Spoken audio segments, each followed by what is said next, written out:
सावरवाडी गावाजवळ प्रचंड वणवा, 10 एकरातील गवत जळून खाक।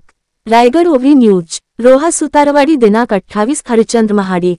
गेल्या आठवड्यामध्ये सावरवाडी गावाजवळ असलेल्या दगडवाडी गावानजीक प्रचंड प्रमाणावर वणवा लागून मैदानावरील गवत त्याचप्रमाणे वाडा जळून खाक झाला होता। या गोष्टीला 8 दिवस उलटून गेले नाहीत तर सावरवाडी येथील गावानजीक एमएससीबीची डीपी कोसळून शॉक सर्किट होऊन येथे असलेल्या मैदानाला आग लागून 5 ते 6 फुटाची 80 नारळाची झाडे त्याचप्रमाणे 2 इंची 25 पाईप आगीत जळून खाक झाले आहेत। दिनांक 26 फेब्रुवारी 2025 रोजी महाशिवरात्रीच्या दिवशी सावरवाडी गावानजीक डीपी जमीनदोस्त झाली होती।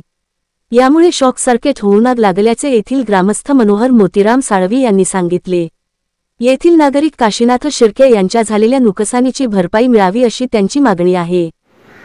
आपले हक्काचे मराठी चॅनल रायगड ओव्ही न्यूज चॅनल सदैव आपल्यासोबत। रायगड ओव्ही न्यूज चॅनल नेहमी पाहत रहा, लाईक करा, सबस्क्राइब करा आणि बेल आयकॉनवर क्लिक करायला विसरू नका।